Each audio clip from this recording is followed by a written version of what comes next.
tell me a little bit about your ordeal, for want of a better word. Was well, it was pretty disastrous. I think my mind shut off when it first happened with the diagnosis because I wasn't planning it. I knew that I'd found a lump, and then I went to see my GP, and she said to me, "Oh, you know, it's probably nothing.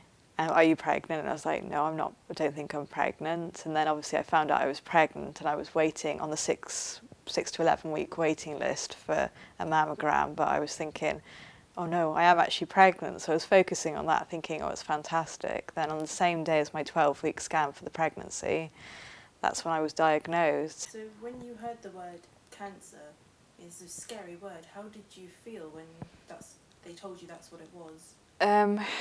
For me, it was more of a brain shutdown. I did feel like they're not really saying this. They've made a mistake. I haven't, they're going to do the operation. They're going to take it off, and it's just going to be this mistake. But no, it was pretty horrible. I hadn't even realised that my husband had gone into shock next to me when they told him, and I was devastated. I did cry.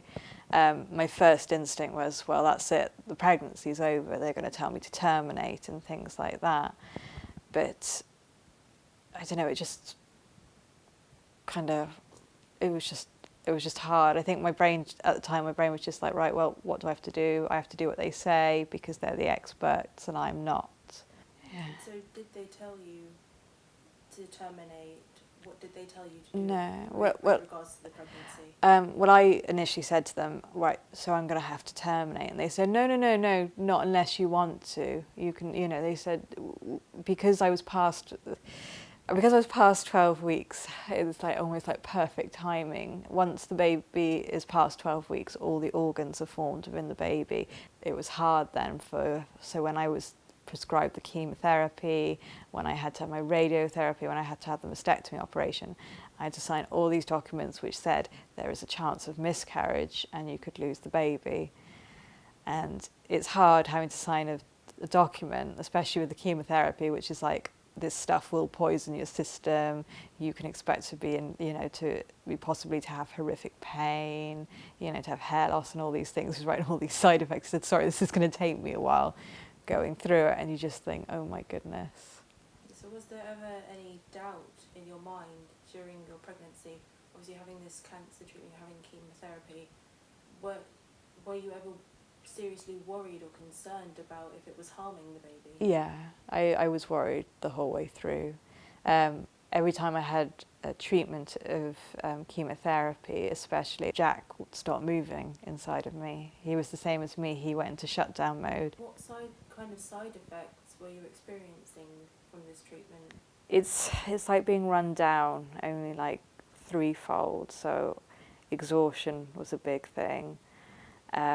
Eczema flare up. My hair started to fall out, even though I tried to have the cold cap. And I mean, not just hair, I mean, had the eyebrows. I had a lot of mouth ulcers. My blood platelets were low and things like that. So I had to be careful with infections.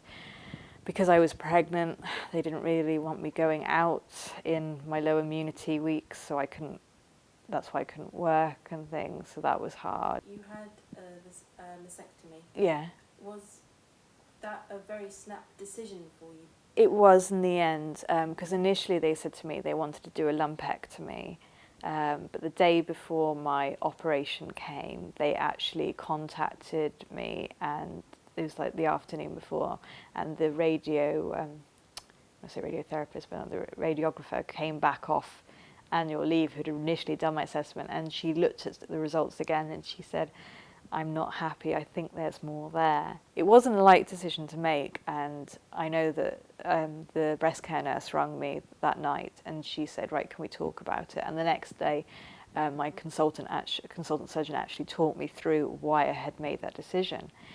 And then when when the results actually came back and he said, Maria, the mastectomy was 100% the right decision to make because of the type of cancer it was, with it being aggressive and the actual site being about 5 centimetres, which is a lot bigger than they thought it was altogether.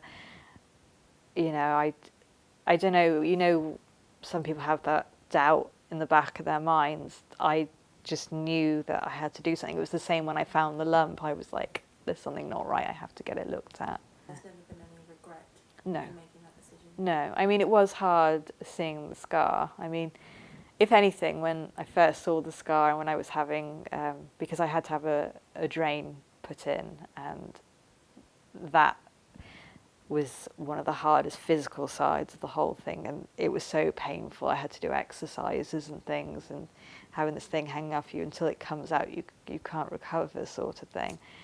But it wasn't until I looked in the mirror I actually realised how slim I was without this boob missing. I'd got this big bump at the time, but I was just completely flat on the one side. When I had the drain in my system, I remember my brother said, "Can I come down and visit?" And I was like, "No, you can't come down and visit," because I was on cocodamol and stuff. I was in a terrible state. I could barely. I mean, I would sit there and I was like that. I could barely lift that arm at all. I had to do the exercises to get it back. And I remember my mum said to me, "Well, he wants to see you," and I just broke down and I said, "I don't want anyone to see me like this. I don't want anyone to see me," because I was in such a terrible state. I was just like, I couldn't. And during the chemo, I mean, even Reece said you hid a lot of your side effects. All of that, and you have a newborn baby to look after. What was that like for you? Pretty horrible. I mean, I look back at the photos of when my hair was initially growing back. I just looked awful because the radiotherapy just wipes you out. The Herceptin side effects aren't too bad. They're completely manageable. But I was just absolutely exhausted. And I remember that the health visitor came around the one time and I just said to her, "I'm not coping. I can't do this. I just can't. It's too much. It's too exhausting." And she was like, "Oh, no, you're doing fine. You're doing fine." I was like, "No, I'm not," sort of thing. And going back to the psychologist and her saying, "No, I will contact your health visitor."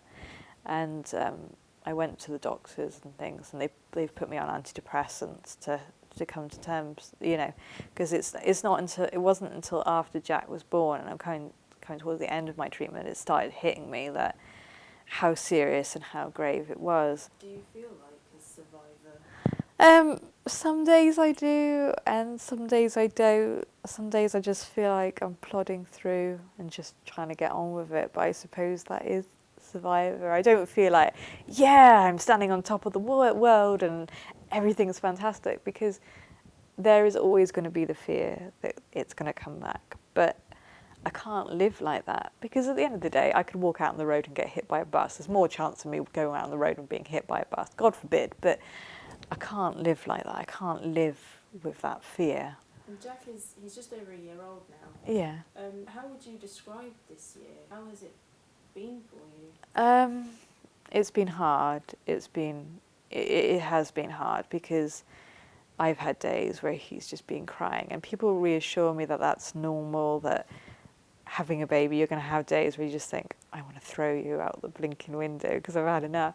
But I just think that it's been harder because I'm still healing myself, so I haven't always been there 100% for him. I mean, I do find it hard looking at him and thinking, well, how long have I actually got left? Yeah. You're part of support groups and things like that. Do you feel like you had enough support from not only the support groups, but from your family and friends? Yeah, well? I mean, my family and friends were fantastic, and the support groups were fantastic. I mean, I feel awful that, they say it wasn't my fault, but I feel awful that I put it on them. The worst thing was having to tell everyone.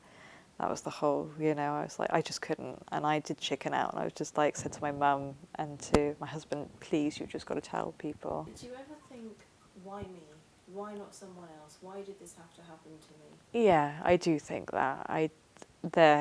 More recently, there's been a lot of that whole anger and jealousy, like, why couldn't I have had a normal pregnancy? Why couldn't I have had a normal life? But then I think, well, why not me? Because who am I? So is there any advice you would give, not just to mums, but to anyone dealing with cancer? I suppose I would say to them, do check, do ask for support. I think it's so easy in the situation to just be like, I'm on my own, I am on my own to deal with it. But do accept support. And And also, you know, if someone sends you flowers, they're not death flowers. So I was kind of there, like, everyone's sending me funeral flowers and get well soon messages, but I'm not dead, and they're sending irises, and I'm not dead. But not to be so, almost don't be so hepped up by the whole thing, and just accept the help, and it does get easier. Look after yourself. Just be kind to yourself, because it's horrible. It's a horrible treatment.